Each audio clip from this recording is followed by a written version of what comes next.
And for the benefit of our British viewers who are just rejoining us, Matteo Pellucci has just abandoned the Giro d'Italia. So Yam Cycling, who are doing all that riding very early on in the stage, now without their main sprinter. Sardinian fans already at the arrival, waiting for Fabio Aru. Aru in the white jersey. No chances really to gain anything back in terms of seconds today unless something bizarre happens on this stage. It's been quite a normal day so far today. None of the drama of the first week thus far. 45 kilometres remain, 2 minutes and 42 with a break of 5 up the road. Today we head to Forlì, and it's difficult to talk of Forlì without mentioning Ercole Baldini.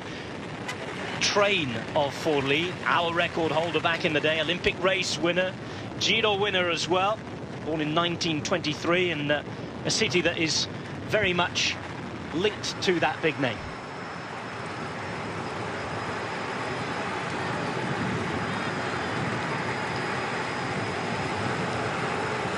Two minutes and 38 for the 5 riders out there. What do you remember about watching Baldini, Sean? Well, I don't remember watching him. I remember reading about him. Except in the later years we have some some old footage. Yeah, when I came into cycling after a number of years, reading about the heroes of the past, he was the one who was mentioned quite a lot. And I was just reading some stuff there. I think was in last week where he went in a breakaway. One of his first Giros, I think. He went for a pre because he had no money at 7 kilometres, and he ended up doing 232 kilometres of a solo breakaway in a Giro. So that tells you about the guys back in those days. 237 kilometres, and the norm was 230, 250 kilometre stages. And often we talk about now, we have a big stage, a long stage in the Giro where it's going to 230 kilometres, but in those times it was that distance every day. Well, that's where the Grande Ciclismo and the old heroic cycling images come from, certainly when you relate it to Italian cycling, whether they still talk about those things. You've got journalists on Italian cycling programs straight after the stage is talking about that, trying to compare those exploits to those of modern cycling. It just doesn't quite fit, because these guys, they were different animals, they were different machines. They were riding 400 kilometres on stage. I think we heard last week, and we were talking last week about the longest ever break in the Giro d'Italia, which was something like 300 and odd kilometres. I've got it written down here. It was just crazy. The longest break out there for 300 and odd kilometres, absolutely ridiculous. And you think that how these guys managed on bikes that have nothing to do with the modern machines. It's just fascinating thinking, and as you say, reading about all these exploits. 3Ks to go until the intermediate sprint. Good for the GC guys behind, Sean, that they're already 5 men out the front. Means that all the bonus seconds are going to be eaten up, and we may see a few of the sprinters thinking about the points jersey, trying to grab a few of the extra points that are on offer after these guys go through. But is it far enough for the finish to do that, to then relax and rest up for the finish, or do you think that the big sprinters will leave well alone? Well, I think at the moment, or so, let's say some moments ago, the pace was down a little bit, because it was around the 2.5 minutes, and it's holding at that a bit. But when you look at the front of the bunch here, it's been pushed along. We did see some time ago it was still going at 50 kilometres per hour, and it's hard to imagine that when you look at the group here. They're very much grouped together, but up front they also have to be really pushing on here, the 5. But they're starting to hold on that. At 2.5 minutes in or around that. It was coming down very, very quickly. Now we get to this, coming up to the 40 kilometres to go. Will they be really, able to turn it up again, or keep this pace going, let's say, and make it difficult for the peloton to close down this final 2.5 minutes? Oh, we're hearing a little more about Matteo Pellucci's decision to retire from the Giro d'Italia. Apparently still struggling from that crash last week in Genoa, where we had unfortunately the idiot on a fixie bike, on a Boris bike or a city bike, who tried to join the peloton, took half of the peloton with him down on the second stage. A lot of problems there, and despite the fact that he came into the Giro with some really, really good form, Matteo Pellucci, he's not been able to recover properly from those injuries, and that's a real shame. Yes, it is a shame because for the team, he was, a really important cog in the wheel. To get a stage victory for I Am Cycling, it would be, a successful Giro for them. And when you're unlucky and you come down in a crash, and you try and continue on 2-3 days, you're hoping that it will get better. Fourth day, you say, well, it might start getting better here, but sometimes that doesn't happen. The after effects, continue to handicap you, and you can just only go on so far, and then when it continues on, then you start losing morale, and then it's difficult to continue for those guys. And you see the days slipping by for Pelucchi. These are the days where he will be making the hay. The sun is shining at the moment for those sprinter guys, but unfortunately with the injury he cannot do his best performance. It's his ankle that's been giving him quite a bit of grief ever since then, unfortunately. Matteo Pelucchi out of the Giro d'Italia on stage 10, which should really have been a day where he could threaten and he could perform. Real shame for the Swiss team Jam Cycling as their Italian sprinter goes home. Came for an Italian as well to climb off in the Giro d'Italia. It's that little bit harder. Family and friends looking on, watching on. Here comes the intermediate sprint then. At the front you've got Oscar Gatto, who goes under it. He's going to take the points and the bonus seconds, but bonus seconds of no help to these guys. Just to illustrate what it's like, Oscar Gatto is 2 hours, 8 minutes and 47 seconds down on the race leader Alberto Contador. 3 seconds not really going to make too much of a difference from him. And as you can see, looks like a mummy on the left-hand side. He's all bandaged up, and those crashes from the first week making it really difficult for everybody involved.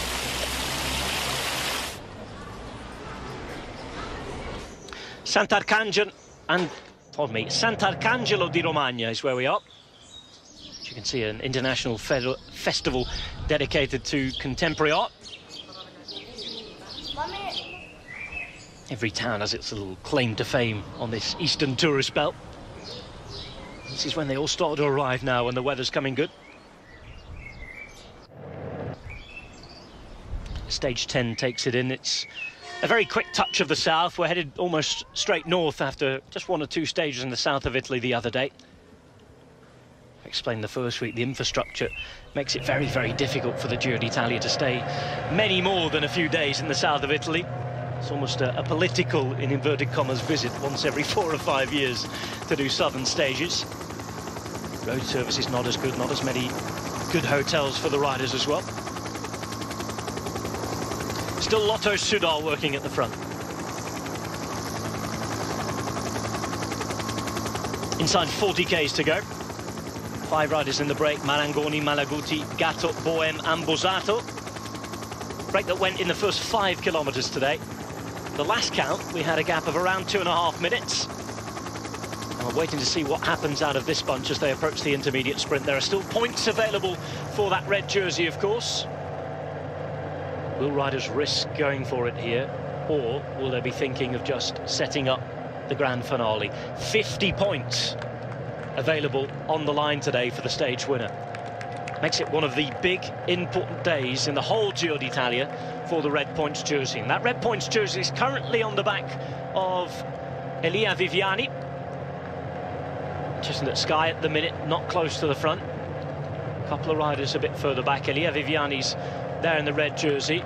And here we go. Elia Viviani has just been brought onto the wheel of Giacomo Nizzolo. Threatening to challenge for it. In the end, both of them watching each other and staring each other out of the game. It was more or less half-hearted, Sean, that. Yes, I think they're just watching each other, and they decided not to go for it. And thinking of the sprint, the finish, of course, the stage. If you can get the stage victory, is of such an importance, but also you get that bonus, of a big amount of points for the red jersey classification. So both of them just playing the game, watching each other, but none of them really contesting. It's funny that Nizzolo went first. There was a lot of looking around. Bernie Eisel, who was in front and in charge of managing the position of Elia Viviani, the rider from Sky, who has the red points jersey on his shoulders at the minute, just went after Nizzolo and stopped. Bit of cat and mouse, but in the end all the points mopped up by these guys chasing down the breakaway at 2 minutes and 38 seconds.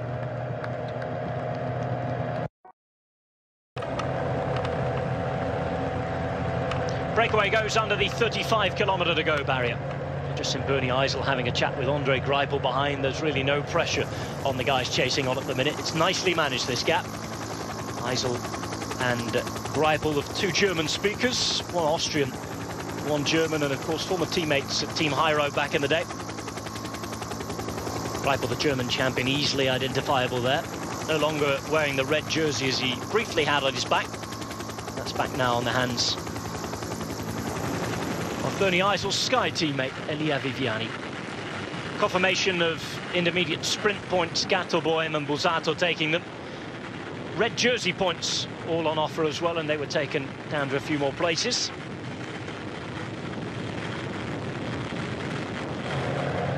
Lotto Soudal still controlling things here.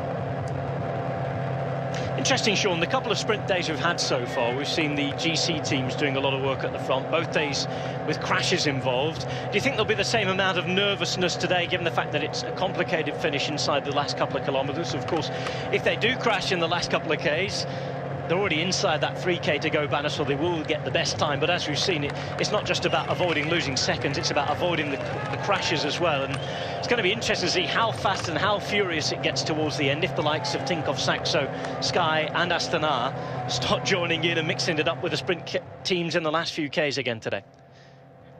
Well, I think they will be very nervous in the final, the general classification riders, because to get into the final 3 kilometres, there's always a big fight to do that, to get to there, and because you're always majorly concerned there's a crash outside the 3 kilometres, and then there's splits in the group and you lose that 20, 30, 40 seconds so quickly, and nobody wants to do that, and they want to avoid that at all costs. So they will be the teams coming to the front. At the moment we're on a very straight road, good roads to sit in there. We can see Saxo Tinkoff or Tinkoff Saxo, they're sitting in there just further back in it, and they're going to allow this chase to go on. And yes, it's interesting, 2:34 at the moment. The breakaway, we can see there's a lot more urgency in the 5-man breakaway. They really have upped their game a bit, and that's what they've been doing. They've been working it out and saying, well, if we can get to a certain point with a nice advantage, then really turn it on, give it a all, everybody contribute of the 5 up front, and see can they hold off. And it's going to be interesting now to see will this gap start to come down in the next number of kilometres, because when we get to 20 kilometres to go, if they can have 2 minutes, well then depending on what sort of force and how many teams they have on the front of the peloton, will all the sprinters teams continue on to keep on working, because sometimes they say, oh, now it's going to be difficult. If we keep on working here, we're going to really pay in the end to prepare our sprint for our sprinters. So it's looking a bit more interesting, a lot more interesting than it was 20, 30 kilometres ago. Yeah, we've just sort of been watching it rumble along in front of us. It's like the fireworks of the opening week, but as Juan Antonio Fletcher said right at the top of the broadcast, if you want days like we had in the first week, you sort of need these calmer days as well, don't you? Well, you're always going to get these calmer days, where you have a flat stage after a very difficult first week. There's going to be a time where you get a breakaway, as we have today. Riders in the general classification a long ways down, so the general classification teams have no reason to chase, so they're just going to roll along and allow the breakaway to take 10 or 15 minutes. But unfortunately for the 5 breakaway, the sprinters teams, they weren't allowing that today, and they started control things a long ways out, and for that reason we have a situation at the moment with just under 2.5 minutes, but it's turning out that we can see here the 5 are really starting to up their game, and now it depends how much they have. If all 5 are really still good and they can continue on working as they have been in the last 10-15 kilometres, they will go a long ways towards the end of this stage. You can see that graphic there talking about Ercole van Baldini, pardon me, who we were talking about, Giro and world champion in 1958. Busato just trying to keep this going for as long as they can. As Sean was saying, maybe just save that little bit of energy to give it a real go at the end.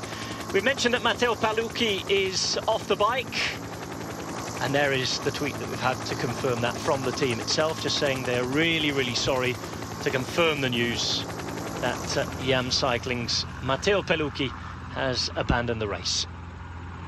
Ankle problems from that crash we saw in Genoa right at the start of the Giro. This is the front of the race.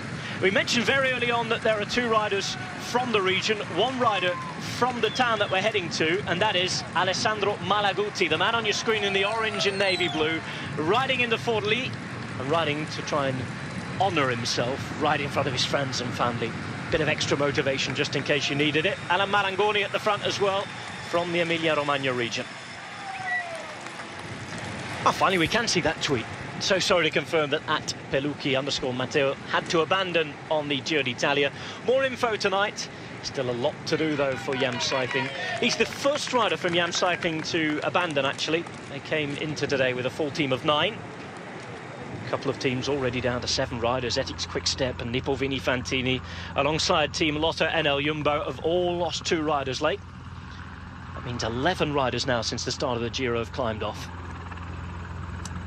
Not as bad as last year. We had that horrible crash in the first week in Monte Cassino. We had illnesses, we had bad weather at the start in Northern Ireland, and then once we get to Italy, it was actually worse. Lots of riders' casualties last year. We've lost 11 so far. We're inside the last 30k. Should be a big sprint today, and all the action is coming up soon.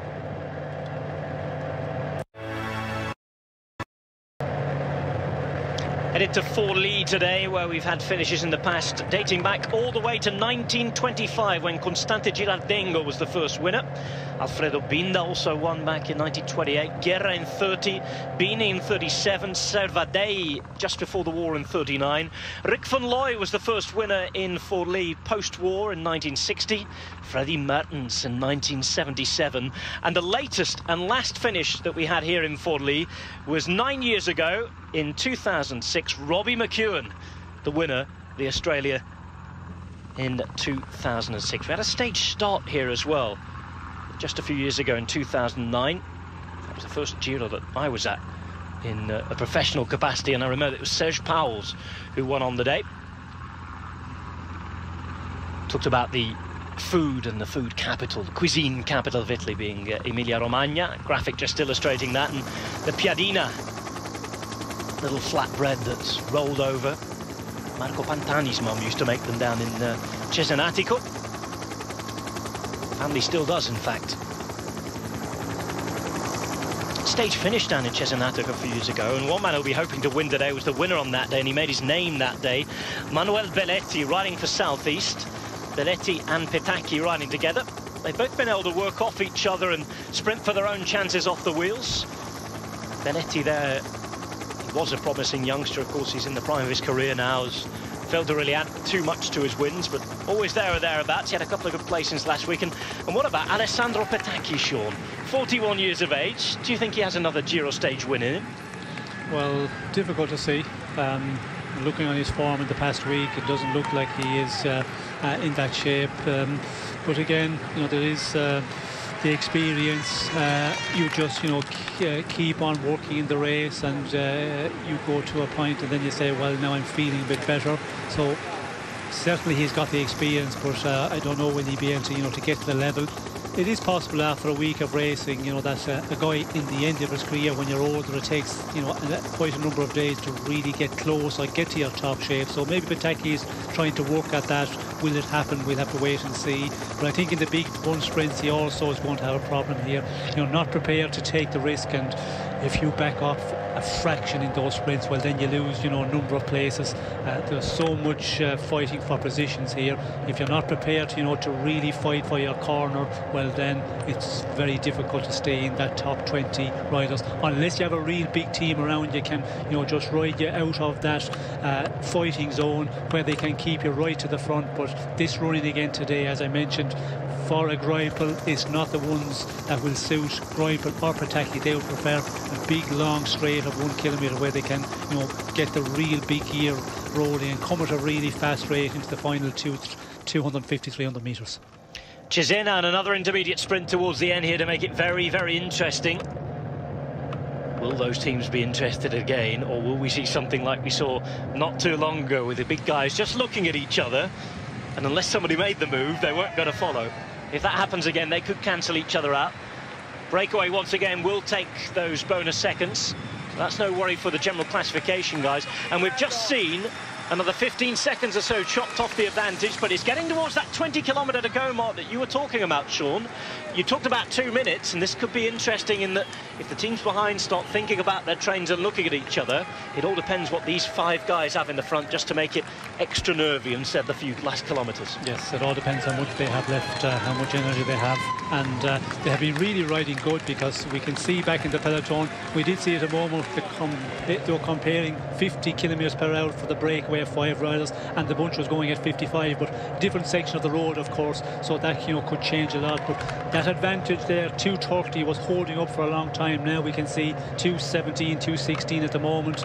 It is coming down, but again, you know, there's a few more coming to the front. We did see Giant coming to the front with a number of riders, but they've disappeared very quickly, and it's only the Lotto team of Andre Greipel who are contributing with a lot of riders, and they're going to start saying, well, where's the other teams here? Why are they not contributing? And if that happens, well, that will, you know, advantage to the 5 breakaway. 4 hours of racing on stage 10 of this 2015 Giro d'Italia, the 98th edition of the big loop around the big boot of Italy. As always, plenty of wonderful sights to see. We're into Emilia-Romagna now. It's a region where we'll stay for a couple of days.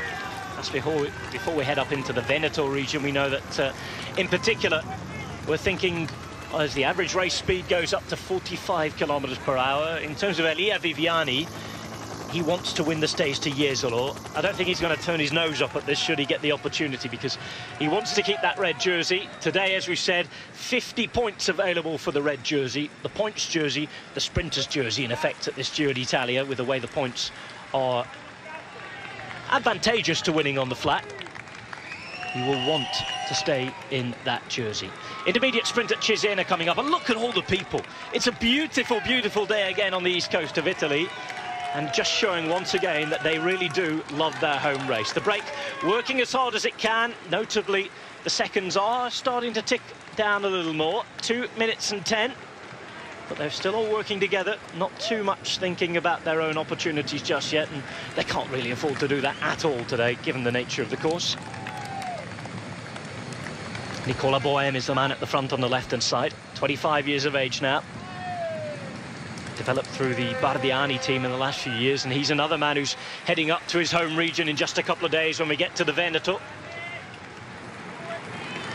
Oscar Gatto hits the front. Had a couple of results in the classics, nothing big. It was only placings early on. He's going to go and take the points again.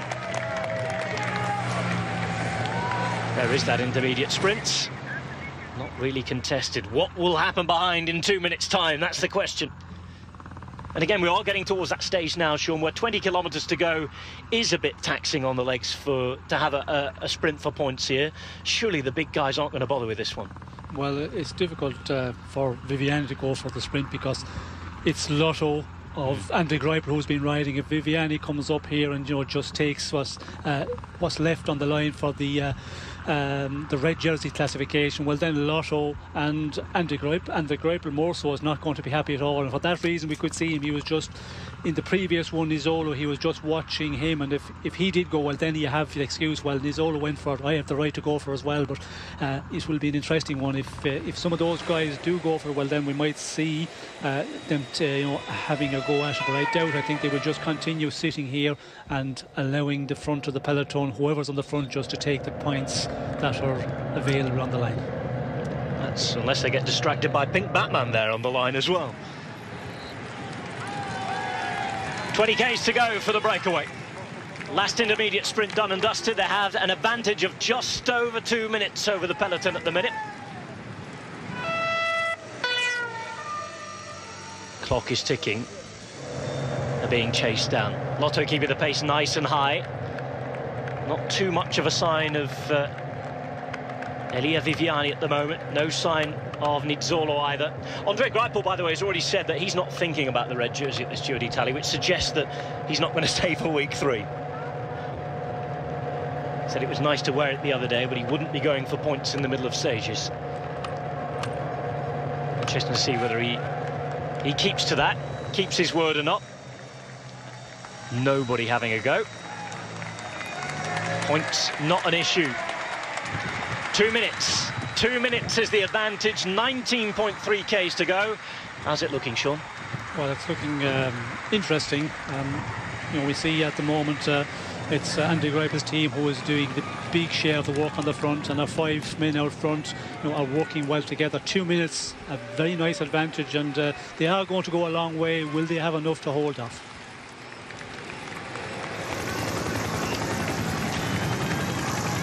We haven't had a day without excitement so far. It's been a slow burner on stage 10, but we're just about getting there. 18.8 kilometres to go, 2 minutes and 1 second of an advantage over the Maglia Rosa group. Now, if they work hard together, this can go and tumble in no time. But with Lotto Soudal doing most of the work, wanting to save something for a lead out, if a couple of teams just take their foot off the gas, it could be very, very interesting to see how much the 5 riders on the left-hand side, Gatto, Bohem, Marangoni, Busato and Malaguti, are all Italian break today, have left in the tank. Now, BMC want to make this interesting. They want to try and bridge the gap, just make it hard. They haven't come here with a big sprinter. The fastest man they've got is Rick Zabel, and what they've tried to do every single day during this Giro d'Italia is just animate the race, light it up a little. That's not good news for the breakaway out in front, the fact that BMC have sent a man out there. No, it's not good, and not good for the riders from the Lotto team who are, you know, being riding on the front and giving close to the 100%, I reckon, and your guy just rides off the front and is just hanging out there at 25, 30 metres ahead. Not good for morale at all if you're starting to suffer, and that's where, you know, it's going to be difficult for the team who are just pulling this peloton along at the moment. Everybody's going to have to contribute. They're going to have to share out the work. BMC rider has to be chased down. Could become a danger otherwise.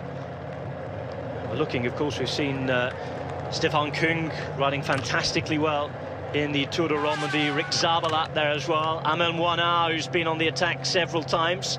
Darwin Atapumu had a nightmare start. And here, BMC riding, having a go. And Bookwalter, who's such a strong time trialist.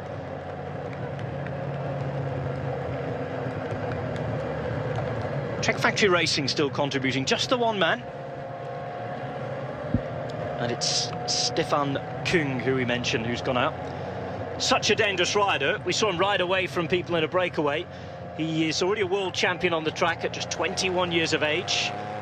He's been caught, as you'd expect, but again, it's just made sure that those behind have to do that bit more work. And it's not good for the break because it means that they're chased down that little bit more as well. Confirmation of the intermediate sprint points given out at that Cesena checkpoint. Lotto Soudal working hard here, bits of road furniture.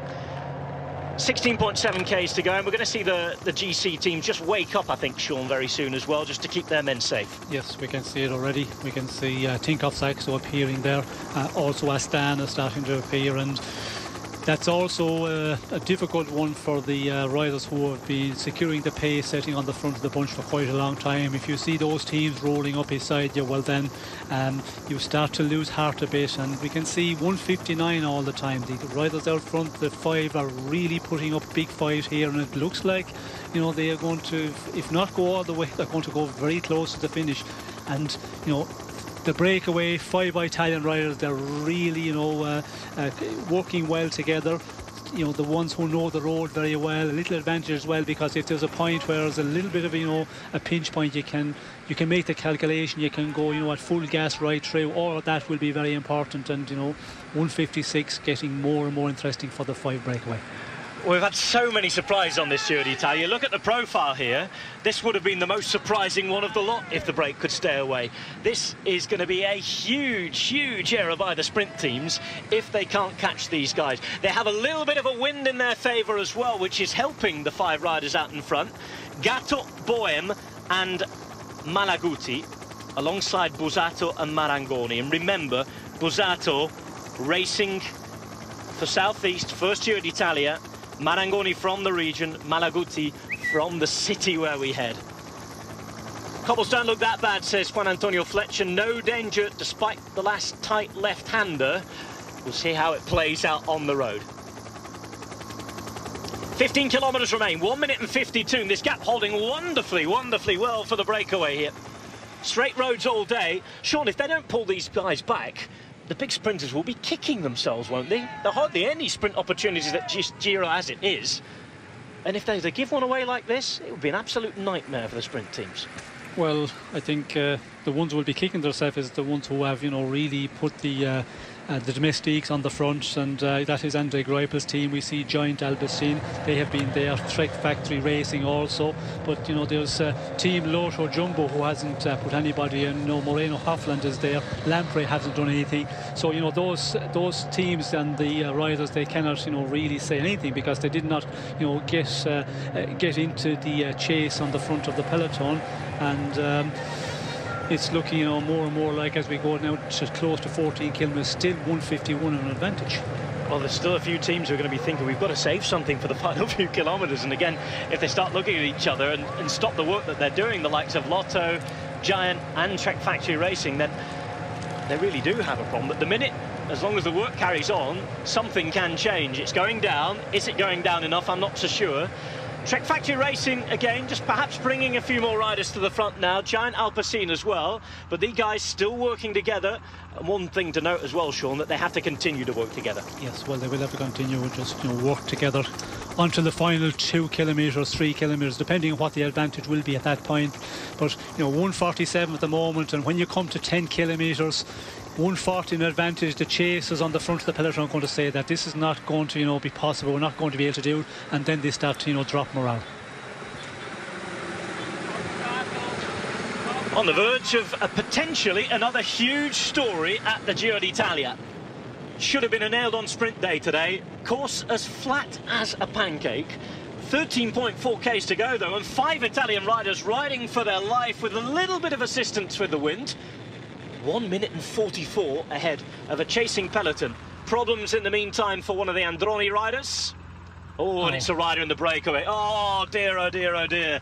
Not good for Oscar Gatto, who is a fast man to the line, and he would have been in within a shout, a real shout of taking a win. Sean Kelly, a nightmare for Gianni Savio's team here. Yes, a nightmare for Oscar Gatto, but also a nightmare for the breakaway, because they were really working the 5, all contributing equally. Now one man down, and they cannot afford to knock it off out front. So the 4 up front all the time, they are going to have to continue on working, and unfortunately for the Androni team and for Oscar Gatto, a disaster to get a puncture at this moment.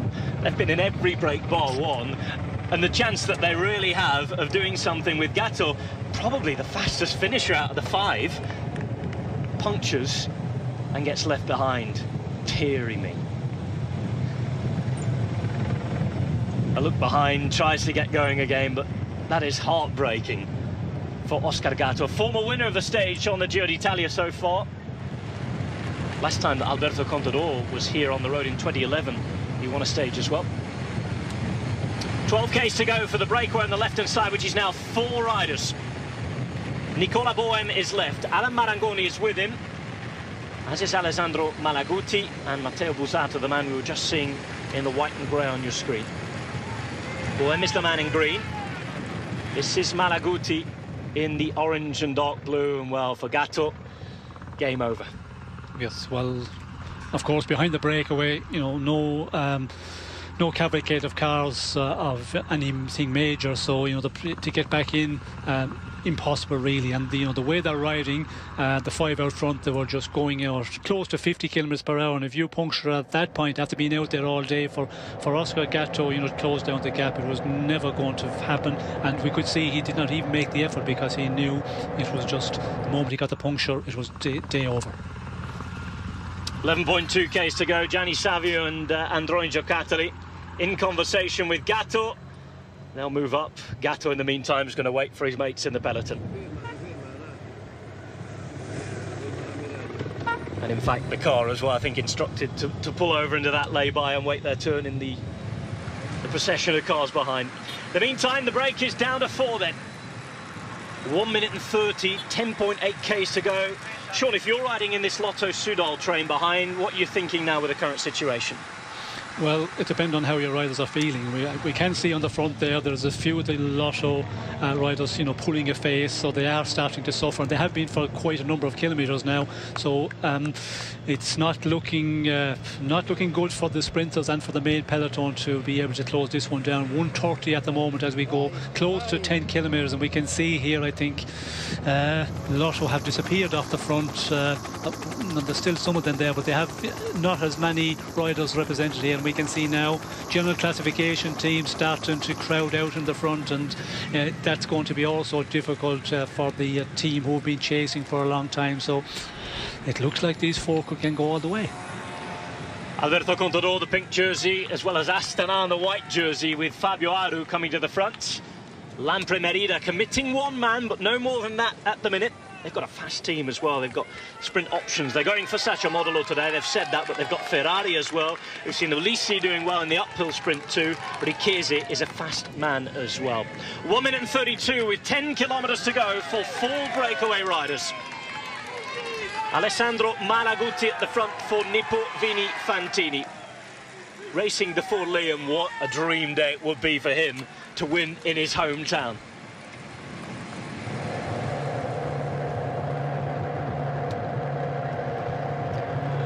Otto Sudal back on the front, Lars Ytting back, and Adam Hansen ready. Greg Henderson is the man who protects Andre Greipel. Waits and waits. The back in the meantime, and drawing riders who will be cursing their luck.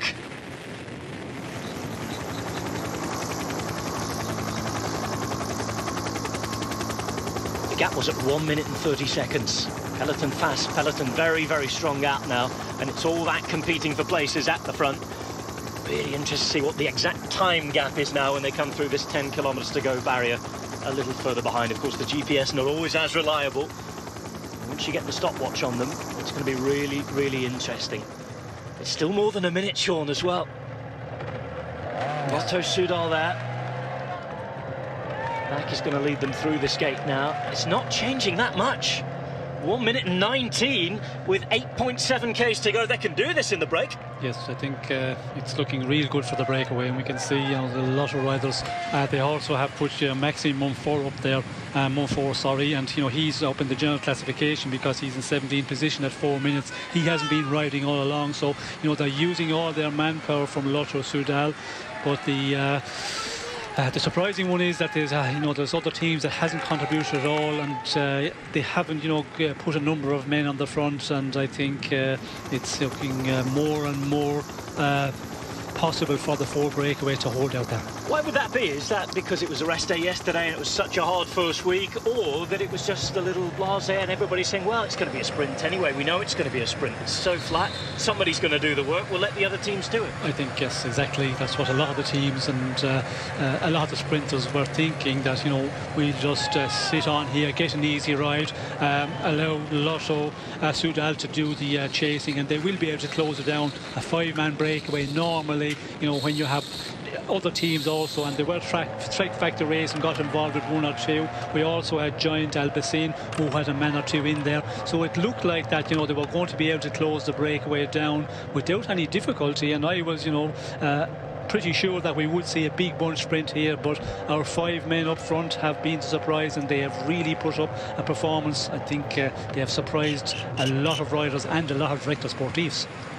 What have they got left in the tank? The man at the front here, Matteo Bussato, has never won a race as a professional. The man behind him, Nicolas Bohen, 1 win as a pro. He won a stage last year of the Tour of Denmark. Alan Marangoni behind, no professional wins. A life as a 30-year-old working for his teammates, the likes of Basso, Nibali in the past. The only other man in the breakaway, Alessandro Malaguti, 1 win 2 years ago in France. Second category race, really, the Route Adélia de Vitré. This would be the biggest day of any of these guys' career, without a doubt. And a heroic one as well, if it were to be for Marangoni, who's from the region, or in the case of course, the man who is from Forlì, Alessandro Malaguti. 1 minute and 14, it's coming down, but not at the rate of knots that the peloton require it to do so at the minute. 6.6 k's to go, and we've seen the urgency on the front now from Lotto Sudal. They are really, really riding. Yes, well, they are giving it everything now, and really pushing on to their maximum. But we can see that, there's a looking around here. We can see a Lotterman just peeling off the front, looking about here, and I think he's done so. We're down to 2 Lotter riders at the moment, and unless there's other teams who push riders in there, disadvantage just coming to the 6 kilometres, 1:15 at the moment. It's hard to see that those 4 riders will be caught in the end unless there's a big change on the front of the peloton. Well, they could start playing cat and mouse. They could start to think that it is possible ever so often and ever so sudden, pardon me. They could start to think of their own chances. Look at this behind. It is frenetic pace. A couple of Sky riders towards the back as well. There's Koenig alongside Salvatore Puccio. Look around for them.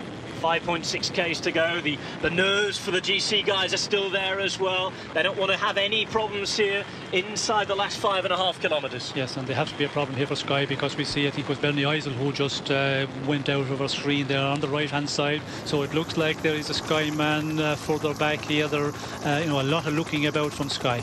A lot of looking about. Where's Richie Porte? That is the question. Where is Richie Porte? One rider already going a little further back to the cars. See if we can see. In the meantime, it's another attack off the front, and it's Agir La Mondiale, who've come here without a sprinter, really. Their GC challenge already in tatters, with Domenico Pozzovivo out the way. And, of course, at the minute, they're trying to attack the race. Look like Patrick Gretsch off the front there. Yes, and that tells that in the front of the peloton, the pace is not really fast, because otherwise, for a rider to go in the attack, you would think twice if it's going at 60 kilometers per hour, to try and go off the front. So it's an indicator that it's slowing on front of peloton. A mechanical for Richie Porte, who has to get back on here with 4.7 kilometers to go. We said that any day the Giro can be lost. Today was supposed to be a quiet day and a day off for the GC guys, but Porte is being paced back to the peloton by Bernie Eisel and a couple of other Team Sky teammates at the minute, and this could spell danger for Porte here. Yes, and it looks like it's one of the riders from the Australian team who was riding on the front for Richie Porte. But we can see that, and we see a moment ago the Sky riders were all looking behind, and it had to be somebody for the giant classification. For Richie Porte, this is going to be a big one now to get back. We can see he has maybe 10-15 seconds to close down on the tail in the peloton, and then you've got to move up also. Orica Greenedge lending a hand. Of course, Porte, an Australian, looking to become the 2nd Australian winner of a Grand Tour, the 1st Australian winner of the Giro d'Italia. In the meantime, for the break on the left-hand side, 3.8 kilometres to go, an advantage of a minute until very, very recently, and we've seen Southeast coming to the front of the peloton. Sean, are they trying to slow things down? Well, I would reckon so. Anything at this moment, if you have a rider out in front and the advantage, always you're concerned that the peloton will close it down the final number of kilometres, but it's not going to happen. 54 seconds, unless they're really doing track stands of 4 hours out in front, they will hold on for the stage victory. As we can see here, Bernie Eisel giving the car the indication to go ahead, get in front of us here and get us back onto the rear of the peloton. Oh, so much happening all of a sudden. Stage win chances at the front with 54 seconds and 3.2 Ks to go. Alan Marangoni in the black and white. Oh, Richie Porte is well over 30 seconds behind Alberto Contador and Fabio Aru. Porte, who's already 22 seconds off the lead of Alberto Contador. Contador right in the middle of the bunch there. Richie Porte being paced back by his Sky team. And for all the looking after of the details, it could be a very, very untimely mechanical that puts Porte in trouble here. 37 seconds behind those in front in the Maglia Rosa group.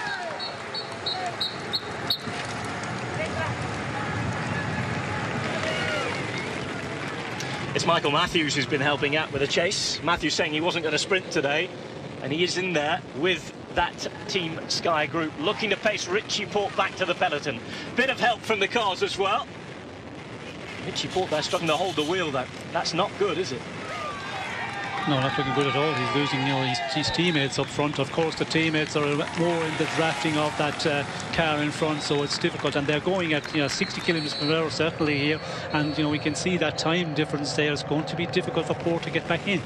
Petacchi with one of the members of the Bardiani team on the front trying to slow things down for the peloton behind. Petacchi doing the work. The reason is Bardiani have a man to the left-hand side, Nicola Bohem in the green, and they have the man on the right, thinking of stage win as well, Matteo Busato. Both of those teams know that they're riding for second division teams here. They don't get the chance every day to win a stage at the Giro d'Italia, and to win a stage would make their sponsorship that much easier for next season. 1.8 Ks to go. It's surely going to be contested between these four guys now, who, Sean, start to look at each other. Yes, well, I think they will be being told by the director of Part3 what the situation is. The advantage is, pretty much secure now to hold on, so you have to, spare a little bit of energy and try and go for the stage victory. And for any of those four riders, the ones from the area, of course, it's a huge day for them. If you could win a stage into your hometown, well, what an achievement. But for any of the four breakaway Italian riders to win a stage here, major. And we've had the first attack. It's Marangoni, who is from this Emilia-Romagna region, who attacks with 1.3 kilometres to go. He obviously believes he cannot win the sprint out of these four riders. Cannondale Garment have already had a win with Davide Fortmolo, and they have another Italian rider who is pulling out the meters. They've got to chase him down here. Alan Marangoni heading towards the last kilometre out in front. He attacks Malaguti, Busato and Bohem, and Marangoni out on his front. The question is now, on these cobbles, can he hold on? It's Bohem who's chasing in the light green behind. Behind him in the white and grey you have Matteo Busato, and right at the back here, Malaguti going under the Flamme Rouge, the man who is from the city of Forlì. Looks as though they're getting closer and closer, Sean. However, it's going to be very, very difficult. Yes, it's going to be difficult. We can see here the three now, they're just starting to look at each other. Unless somebody really takes it up and closes it down, then it's going to be too late. And it's Malaguti who's doing that, racing into Forlì, the town in which he was born. Almost 4.5 hours of racing. It's already a huge surprise that they've managed to hold off the peloton that is coming up towards them behind, but it's going to be a stage win for one of these four guys in the breakaway today, on a flat day that should have been for the sprinters. We may see a brief sprint of sorts here, but it's Marangoni who's taking it up from a long way. 350 metres to go as Bohem in the green is trying to get on his wheel, and he might have just managed it. Marangoni, I think, may run out of gas here. Malaguti is there as well in the orange and navy blue, as it's Bohem who goes. Bohem at the front, the man who won a stage in the Tour of Denmark 12 months ago. Could he turn it into a big Giro win? Still sprinting for the line. 75 metres to go. It's Bohem who's at the front. Bohem who takes the win. Bardiani have it. What a day. Cycling never ceases to surprise us.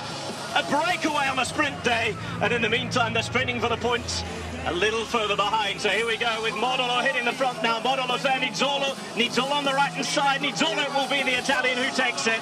Nizzolo finishing in 5th position, but it's a day when the sprinters have messed up, a day when Richie Port has had a mechanical, and he is going to lose time on the general classification contenders.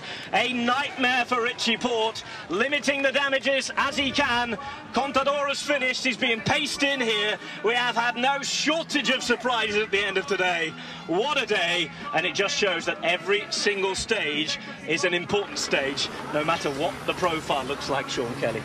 Yes, we can see there that the Sky Riders have put in a huge effort, but it's still going to be that 20 seconds plus for Richie Port, and with the team riding so well, so difficult to close it down in the end. So Port comes across the line 1 minute and 5 seconds after the winner.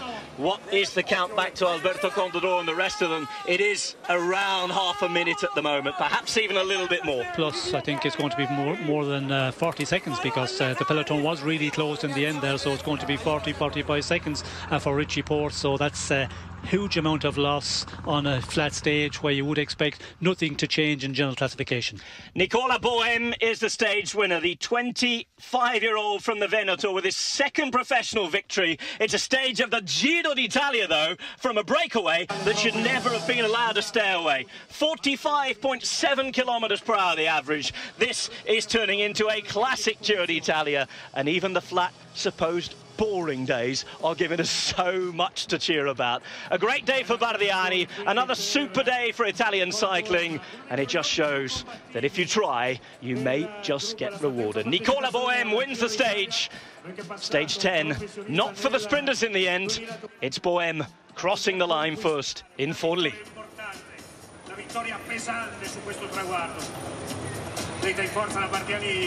Oh, Malangoni tried from distance. He didn't trust his sprint. Just ran out of gas with about 300 metres to go. Man who came in second was Matteo Busato. Third, and a podium on the day for the man who was born in this city, Alessandro Malaguti. A warm, warm day on the east coast of Italy, won by Nicola Bohem. We're thinking around 45 seconds for Richie Porte, which is the other big headline of the day, Sean. Losing time. He was 22 seconds behind Alberto Contador. We will unpick the bones of all of this, of course, tomorrow. But it means that Richie Porte now basically is going to be under a lot more pressure. Yes, certainly a lot more pressure because you know, he's lost that, as we say, calculation 40 seconds, I think, 45 seconds maybe. And, you know, add that to the 22 seconds he already had in arrears. It's a huge time to be down on Alberto Contador, and yeah, just a disaster to have a problem at that time very late in the stage. Bohem coming across the line at the same time as Busato. A 2-second split to Malaguti, 4 to Malangoni, the 4 breakaway riders. Bad luck too for Oscar Gatto, who was out there in the break with them and probably the fastest guy to the line. Should it have come down to a sprint in the end. Bohem is the stage winner. The sprinters messing up behind. Nizzolo winning the sprint for 5th place with Modolo and Greipel there. Viviani not involved in the end. No more points for the red jersey. He finishes just about inside the top 20. There's Nizzolo on the right-hand side. He's in the white and black. Modolo through the middle. Greipel in his German champions jersey on the left. An unlucky mechanical for Richie Porte. His team giving their all to pace him back on. Couldn't hold the wheel at times, though. Porte with his team led by Puccio, not able to cut too much down, and Porte losing around 45 seconds. We'll get confirmation of those differences afterwards. He will be cursing his luck right now, Richie Porte. They've done everything right down to the motorhome where he's staying outside the hotels. Nothing, though, can calculate or legislate for those sorts of gaps. Alberto Contador on a day where he hasn't had to do too much has gained even more an advantage over one of his rivals. He still, though, has Fabio Aru at just 3 seconds.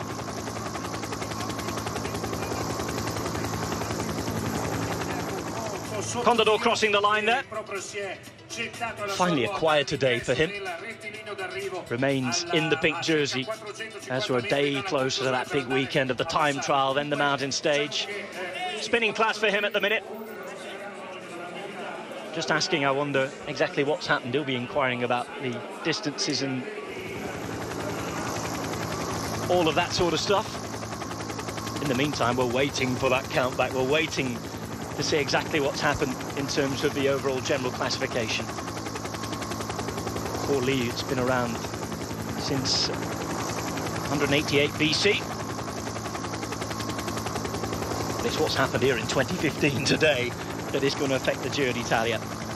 It's not something that Porte can't recover, Sean, but it's certainly something that is going to add extra pressure to him and something he could have done without today. Yes, well, certainly could have done without. You know, the position he was in at the 22 seconds. Yeah, 22 before today. Yes, so you know, he's going to slip a long ways down. You know, and it's going to be a one where now he's going to have to try and attack in the mountain stages. But the time trial, of course, is the one before. Get that over with, and it's going to put much more pressure. He's going to have to do a real strong time trial and try and take more time than he would have maybe calculated out of Contador, and that's a difficult one. But that is bike racing, and a flat stage, you never know. As we mentioned, a flat stage, it can throw up all sorts of surprises, and it certainly did that today with the breakaway. And let's not forget Oscar Gatto from the Androni team.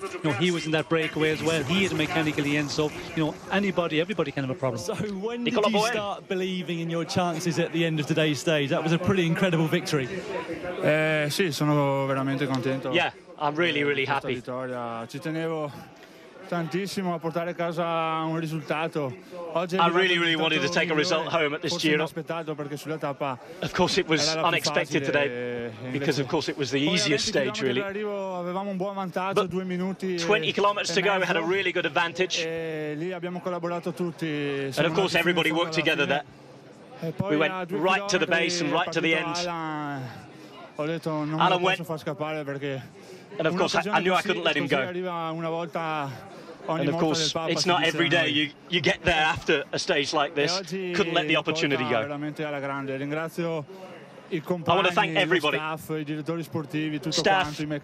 Sportif, team, and of course Luca Bardiani and CSF for sponsoring us. As I told Italian television. And I want to thank everybody who's pushed me. And thankfully today, I've got that big result. Well, no wonder he looks happy. As he said, it was so unexpected today. At times, we knew that not even these guys out in the break thought that they'd be able to get a win today, and it was just sponsor and television time. Yes, I think you know, they were certainly not expecting. When you look at 50, 60 kilometres before the finish, I don't think any of the 5 riders would have, you know, reckon they'd hope to continue on, but that is bike racing, you know. It's just the way things can change, and the 5, they really did a good job. They held on to a lead without, you know, having to walk too much, too far from the finish, and then when they started really, you know, turning it up 30 kilometres out, they were very strong, and that was I think the advantage. The 5 out front were pretty equal, and they had, you know, a lot of power left in that final 30 kilometres, and it worked out. And that's just a stage win. So much more to talk about, with Richie Porte losing around 45 seconds, waiting for the official confirmation of that and where he looks on the overall general classification. Where he looks on the overall general classification is outside the top 3 at the minute. There is the provisional top 3. Contador at 3 seconds from Aru. Mikel Landa, also of Astana, 46 seconds now. Contador, though, remains the leader of the Giro d'Italia as the breakaway beats the sprinters on stage 10. Alberto, tell us about your day. A little bit easier for you today. No, easy no. Nunca hay día sencillo en well, there's never an easy day. Hoy en el caso, por ejemplo, de Richie, yo siempre que me dicen de tener buena suerte, digo, Porte's case, nothing ever goes well. No tener mala suerte, ¿no? Anything is possible, and of course the best thing is just not have bad luck. Pero bueno, la diferencia que I've had my bad moment. Richie's had his bad moment today. Por delante es muy pequeña. And of course, I think that whatever happened to Richie today, it's a very small thing with everything that's still to come. Tomorrow's stage. Mañana es mañana. Hoy lo que pienso tomorrow's es tomorrow. Hotel, descansar, I think today we're going to think about getting to the hotel and resting. And tomorrow morning we'll have a look at exactly what's to come on the stage. And no press conference. No press conference, maybe, exactly. Contador missed the last 3 press conferences. He certainly hasn't missed his race to the lane today. He remains the Maglia Rosa, the pink jersey, the leader of this Giro d'Italia after stage 10.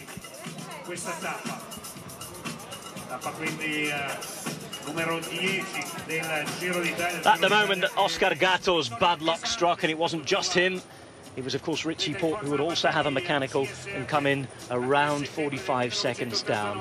Forlì and Giro Extra is what's coming up. Ashley House and Juan Antonio Fletcher waiting to dissect the stage, talk about the win for Nicola Bohem, and perhaps even investigate exactly what the problem was for Richie Porte. The day belongs to Nicola Bohem, though. Bohem is the winner in Forlì. Bardiani, just as they did last year, have their stage win at the Giro d'Italia. Amazing racing every single stage so far. Today was supposed to be the boring day. Certainly disappoint once we got inside those final 25 kilometres. Brilliant stuff from Bardiani. Richie Porte having bad luck. A lot to talk about. Let's go to Giro Extra.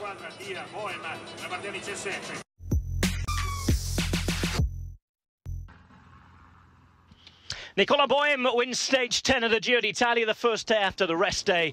The breakaway surprising everybody. The Giro d'Italia predictably unpredictable. Great win for Bohem on an unexpected day, and on a day when Richie Porte lost time and is now 1 minute and 9 seconds down in 4th place, a mechanical costing him very, very dearly indeed. An emotional and a very exciting fight to the line in the meantime. Marangoni gave it his all. Bohem the winner. Hello everybody, welcome to Giro Extra. After a 5th stage win for an Italian rider in 10 stages of this Giro, Nicola Bohem of Bardiani CSF came over the line first after being in a breakaway that was all the way from the very beginning of this stage. So the big surprise really, Juan Antonio Fletcher, was that the breakaway stuck and that their peloton didn't manage to catch them. They got it wrong. Exactly. It's been amazing. It's not often what we see, what we saw today. It's not often that we see a breakaway like that on a stage like a mostly bunch sprint, predictable finish. But the thing is, we were talking in the beginning also, teams here, it's not that they are built much around a sprinter, just Lotto. And it was up to Lotto to make the plays and try to chase them down. Try to chase them back. But the thing is, at the end, as I saw, Lotto, they didn't got many riders left and they couldn't close the gap. So it's been very interesting. Hats up and thumbs up for the breakaway because they've done a great and amazing job. Yeah, great job. Lotto Soudal did attempt it, but they were too late really trying to bring back the breakaway. As I said, Nicola Bohem of Bardiani CSF took the stage win today. Let's see him receiving the adulation on today's podium. Huge moment for Nicola Bohem. Bohem, who took his first professional win last August at the Tour of Denmark. That win in Frederiksberg, very much dwarfed by this one here in Forlì on the east coast of Italy. 25-year-old rider riding for Bardiani CSF. Just the second victory of his short career so far. Raced a lot this year, started his season down in Dubai. This, though, the champagne moment as he wins on a day when he was never really supposed to get the chance.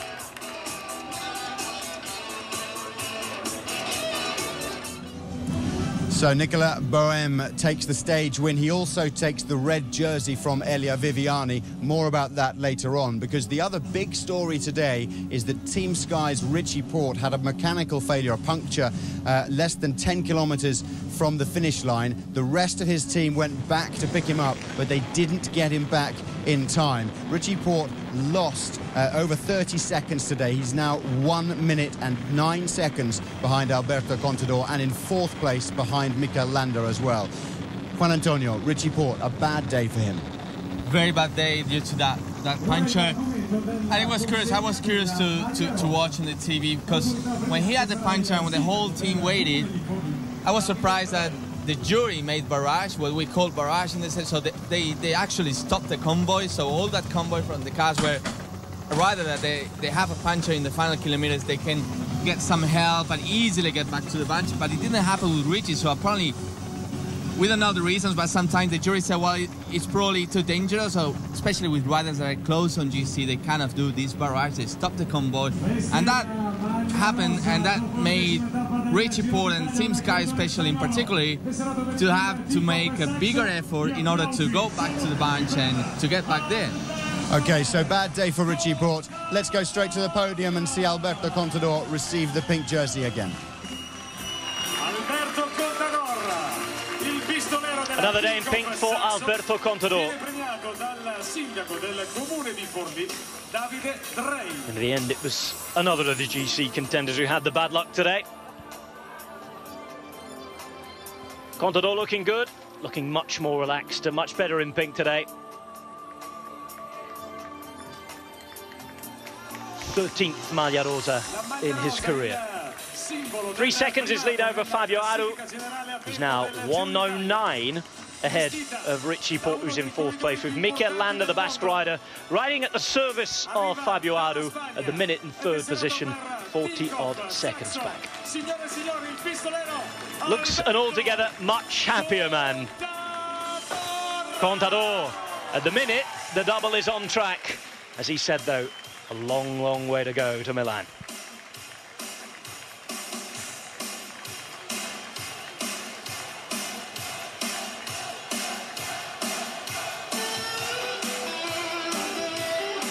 Well, a much more settled look for Alberto Contador, the man from Madrid, even taking time, having got the Maglia Rosa on, to have a few words with those he's getting to know very, very well on the podium. The question is today, will he go to the press conference? 3 seconds ahead of Fabio Aru, 46 ahead of Mikel Landa, 109 in front of Richie Porte, Cataldo in 5th, with Kreuziger, Uran, Visconti, Caruso and Amador all making up the top 10.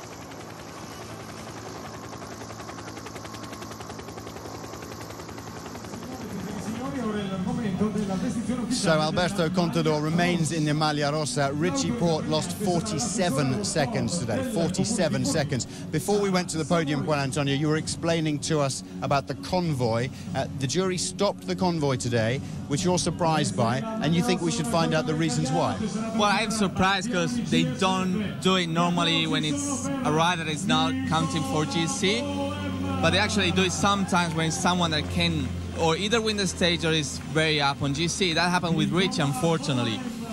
But sometimes for other reasons, sometimes for security reasons. But I think today the jury they were very quick on stopping that convoy, and that's what surprised me because it didn't help at all. I'm not saying, I mean, it's not fair when having a mechanical, but that's cycling. I mean, that's sometimes the jury makes some decision on some riders' favor, some other times not, but it actually didn't help Rich is also at the end, because then underrunning onto the finish line before that last tight left-hander were a lot of cars. The convoy, another convoy was there, and they had to slow down. So I don't know, we should listen from the jury also why they made some decisions, why they didn't make some decisions, and why so many cars were there interrupting Richie's running back and chasing the gap on the bunch. And it'll be interesting to hear Richie Porte and Team Sky's opinions on that as well, which we will get for you, of course, as soon as we can. Let's talk about Tinkoff Saxo. How did you see them riding today? What did they do? Commanding the race. They've been again the chief of the bunch. They've been again at the end right behind the Lotto Soudal, which was the team closing and chasing the breakaway. So they were pretty much up there in the front. They were again controlling and keeping the confidence that they are having so far. So they keep doing great. Did they need to ride like that, or are they trying to prove that they're still there, that they're still the boss, as you say, of the race? They don't need it. They can step behind. They can sit at the back of the bunch. But they want to. That's what I like. I mean, we were talking also on the previous show that how important it is when you're wearing the leader jersey, the pink jersey, defending it on the right way. And if you want to defend the pink jersey, you have to ride in the front. You have to keep your leader protected. You have to be in the front, right behind the team that is chasing. In this case, was Lotto Soudal. Let's talk a little more about Lotto Soudal then. They were at the front of the peloton all day. Was it just timing that they got wrong? You also mentioned there weren't enough of them by the end in the train. That's the problem. I mean, I think they put too much responsibility on Lotto Soudal and particularly Andrew Greipel. Andrew Greipel is the fastest man by far here. And no other team, only I think Trek, they put some rider Trek, they were confident on it solo. But we didn't see Orica because they are thinking about tomorrow. We didn't see a lot of Jumbo and L chasing. So it seemed to me that they put too much responsibility on them. And of course, it's been again a hard stage, a long stage. And it's different when it's 150 Ks, but today was over 200 again. So that made very difficult to Lotto Soudal chase them down and close that gap. Okay, let's go straight away to speak to today's Maglia Rosa jersey wearer, still Alberto Contador. Alberto, bueno, otra vez enhorabuena por haber conservado hoy la congratulations again for your pink jersey. Como te has encontrado en otro día que ha podido ser igual, incluso mejor que un día de descanso el día como hoy. Today was better than a rest day, maybe. El día de descanso ayer fue de dormir completamente. Yeah, yesterday was about sleeping. Today was almost like a relative rest day, but of course at the end it was very, very fast. We had to look after it. And of course, as you well know, 200 kilometers have their effect on your legs, and today though was quite a tranquil day. Of course, Richie Porte has a bit more of a sore legs after what happened. He's lost 47 seconds. What do you think? Will it affect him? That's what happens. Well, you talk about the stages, what's the most important, but as you know, bad luck happens, and today it's happened to him. I think there'll be enough Giro for him, though, to challenge and to recover. It could be insignificant. Gracias, Alberto. So a very happy, of course, Alberto Contador. Interesting that he mentioned, as you did, about today being an active recovery day and a good day. Explain to us a little more of his opinions, and especially his opinions about the Richie Porte and how that will affect the standings. Well, his opinions about Richie say, yeah, you never expect anything from days like today, but things can still happen. Punctures, there's still the chance that riders can puncture or crashes, or look at him, he crashed also on a bunch sprint and he had the injury on a bunch sprint. So actually, we have to say, actually, that so far, more things are going on. It's been going on days like easier days and bunch sprint days. Yeah, that's true. It's nothing if not unpredictable, this Giro d'Italia. Fabio Aru from Team Astana is still in the white jersey. Let's see him get that on the podium now. A very happy Fabio Aru on the podium. The Sardinian, the best young rider at the Giro, and only 3 seconds off being the best rider of all the lot. Contador remains in pink. Aru leads Davide Formolo by 2 minutes and 58 in the young riders' overall standing.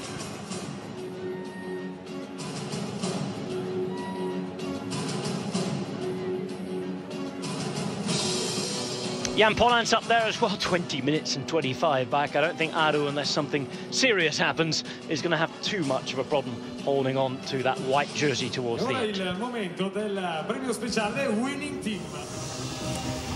Well, we're here with Simon Geschke of Team Giant Alpecin, who's still in the blue jersey. And Simon, how was today for you? How difficult was it? Is there anything that you think you can do to keep this blue jersey till the rest of the week, until Mandone di Campiglio? This week there are not so many mountains coming, so I'm pretty lucky. It was good timing to get the mountain jersey on Sunday, definitely. So I'm more nervous when I think of the third week. Simon Geschke, congratulations for the mountain jersey. As you say, more opportunities will come from tomorrow, especially from the weekend. But opportunities might not for the mountain jersey, but also for the sprints. Yes. I saw you guys riding today for Luca Metzger, so I think this week is very important for the team, trying to put in and take those opportunities for Luca Metzger especially. Definitely, yeah. We came here. The main goal was to win a stage with Luca, and until now we didn't succeed. So this stays our main focus, to win a stage with Luca, and this week we have a couple of chances, hopefully. And another thing, you're a specialist on breakaways. Are you gonna build the points on this jersey on breakaways again? Yes. I like it. That's great, Simon. Thank you very much indeed. See you soon. Good luck tomorrow. That's great. Enjoy the rest of your day as well. Juan Antonio, let's think more about the red jersey now, because, of course, the winner of today, Nicolas Bohème, we mentioned before the stage, increased points today, and he took the red jersey today. Nicolas Bohème, the winner of the stage, he took the red jersey surprisingly for everybody. We've been talking about this, that the organizers, they wanted to give more points on today's finish line, because they were expecting like kind of compensate the lack of bunch sprints on the Giro, so they added more points for today. But this, surprisingly, they got a breakaway making it to the final. And yeah, boom, on the red, sorry. Yeah, Bohème on the red. Now, interestingly today, Alessandro Malaguti, who we talked about, is from Forlì. He was in the breakaway for 195 kilometers, and he didn't end up taking the stage win. He's very, very disappointed. Alessandro è incredibile deluso. incredibly hurt, no? Yeah, I'm at home. Of course, there were guys about 50 k's from the finish with banners for me. Of course, it would have been a really special one. But it's a podium, but of course, I'm really hurt by that. I gave it my all.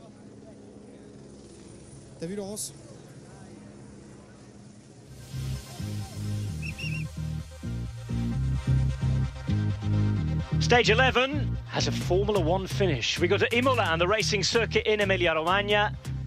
3 out of 5, some interesting climbs in this one again. It could be time for those stage hunters to go about their business. 3 circuits towards the end and some categorized climbs as well. Well, as you can imagine, those guys in the breakaway very disappointed having ridden for so long. Oscar Gatto, in fact, even more so because his mechanical problem meant that he lost the rest of the breakaway. We've just seen the profile, though, for tomorrow's stage. Tell us what you expect now after the unexpected happened today. Well, tomorrow is going to be a battle day again. I was talking before with Davide Cassani. He's from Forlì. He lives here. He's actually the race coach from the Italian team for the World Championship. I was telling me that it's a very hard stage. There are 2 long and hard climbs, especially there's one climb is short, 2 kilometers, more than 13%. So it's going to be, in my opinion, again a battle day. But I really expect, he already said, Michael Matthews really going and playing his cards tomorrow. Okay, Juan Antonio, thank you very much indeed. Thank you for watching once again. Don't forget, if you want to be in touch with us, you can use the hashtag GiroExtra on Twitter. And any questions you give me, I'll put to Juan Antonio as well. We'll read them all. And we'll see you tomorrow. See you tomorrow. Thanks, gentlemen. Yes, we will see you tomorrow. Nicola Bohem takes the win. A fast day, and one where the sprinters were left open-mouthed and surprised. Nothing is predictable at the Giro d'Italia. 10 stages of absolute entertainment so far, and there is much more to come. Bohem, the winner in Forlì. Another sunny day, a flat day, where Andre Greipel didn't get the chance to sprint against his rivals. Richie Porte losing time as well. He's now 1 minute and 9 behind. How will they all recover? Tomorrow, stage 11 looks like this, and it will be from Forlì to Imola, 153 kilometres. We are live on the air, 2:15 Central European time. If you're watching in the United Kingdom or the Republic of Ireland, anywhere in Western Europe, in fact, it is a 1:15 on Eurosport. Sean Kelly will join me yet again. From me, Rob Hatch, though, and all of the team here at Eurosport. Thanks for joining us today. We look forward to your company tomorrow. We'll leave you with the image of Nicola Bohem, stage winner, Bardiani from the 2nd division. Surprise everybody and get their win. Enjoy the evening. We'll see you tomorrow.